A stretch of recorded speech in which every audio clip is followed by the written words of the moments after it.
Hello students, sorry आज virtual class आप लोगों का मैं लेने वाली थी, लेकिन वो 2 क्लास एक साथ हो गया, इसलिए मैं चैप्टर नंबर 23 का आप लोगों को वीडियो बनाकर भेज रही हूँ। चैप्टर नंबर 23 ये एक काव्य है जिसका नाम है भूख और इसका प्रकार है कविता। इसके कवि हैं सर्वेश्वर दयाल सक्सेना, जिनका जन्म हुआ सन 1926 और निधन हुआ सन 1983।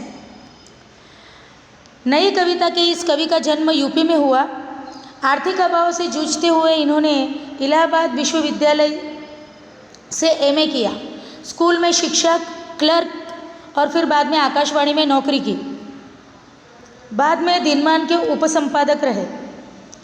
इनकी कविताओं में आधुनिक जीवन की विडंबना, विषम स्थिति में भी व्यक्ति की जिजीविषा, इन सभी बातों का मार्मिक चित्रण हमें मिलता है।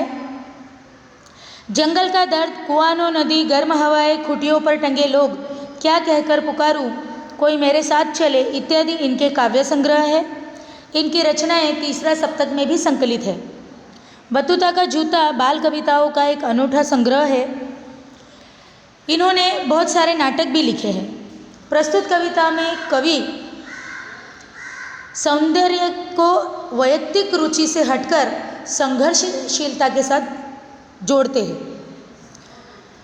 भूख प्रत्येक प्राणी के शरीर की एक स्वाभाविक क्रिया है और हर एक जीव अपनी भूख मिटाने के लिए अपने ढंग से अथाग प्रयत्न भी करता है। कवि ने इस कविता में भूख से संघर्ष करने की हमें प्रेरणा दी है और इस प्रकार का संघर्ष करने वाले प्राणी में उन्हें अद्भुत सौंदर्य का दर्शन होता है। यही बात वो हमें यहाँ बताते हैं। अब हम काव्य की ओर आगे बढ़ते हैं। कवि कहते हैं कि जब भी भूख से लड़ने कोई खड़ा हो जाता है, सुंदर दिखने लगता है। कवि कहते हैं कि भूख से मुक्ति पाने का मार्ग संघर्ष है। जब कोई प्राणी अपनी भूख से मुक्ति पाने के लिए यानी अपनी भूख को संतुष्ट करने के लिए संघर्ष करता है तो वो बहुत ही सुंदर दिखने लगता है। कहने का अर्थ ये है कि बिना संघर्ष के किसी भी समस्या का हल नहीं निकल सकता। इसलिए जो प्राणी संघर्ष करता है वही असल में सुंदर कहलाने लायक भी होता है। झपटता बाज फन उठाए सांप, 2 पैरों पर खड़ी कांटों से नन्ही पत्तियां खाती, दबे पांव झाड़ियों में चलता चीता, डाल पर उलटता लटक, फल कुतरता तोता, या इन सब की जगह आदमी होता। अब अलग अलग जीवों के बारे में वो भाई अपनी भूख से लड़ने भूख मिटाने के लिए कौन सा संघर्ष करते हैं। तो बाज पक्षी अपने शिकार को कब्जे में लेने के लिए जितनी तेज़ी से उस पर झपट्टा मारता है और जिस तेज़ी से उसे अपने चंगुल में दबोच कर उड़ जाता है वो सचमुच देखने लायक होता है। उसी तरह से अपने शिकार पर वार करने के लिए फन उठाया हुआ सांप का जो आक्रामक स्वरूप है वो भी बहुत सुंदर लगता है। जब बकरी अपने दोनों पैरों पर खड़ी हो जाती है और अपनी भूख मिटाने के लिए वो कांटों के बीच से नन्ही नन्ही पत्तियां खाने के लिए संघर्ष करती है तो उसका सौंदर्य और भी निखर जाता है, अनूठा लगता है। दबे पांव झाड़ियों में चलता चीता, डाल पर उल्टा लटक,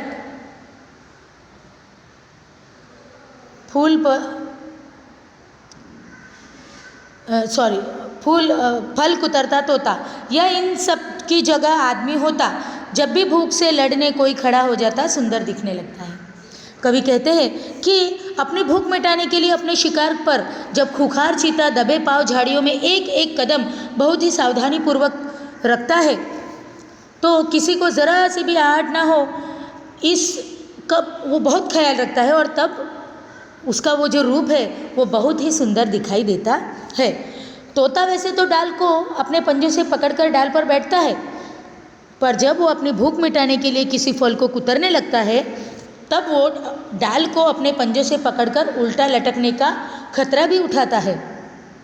तब उसका भूख मिटाने के लिए जो संघर्ष किया गया है वो बहुत ही अच्छा दिखाई देता है।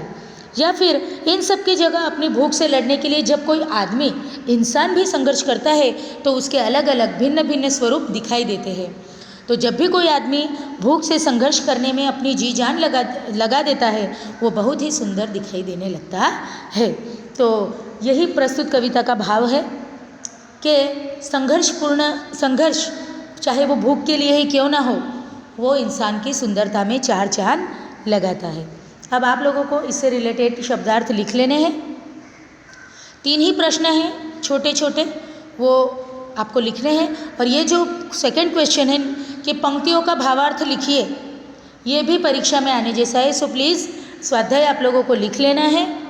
यहाँ हमारा चैप्टर 23 भी ख़त्म होता है और एग्ज़ाम के लिए भी आप लोगों को बेस्ट ऑफ लक।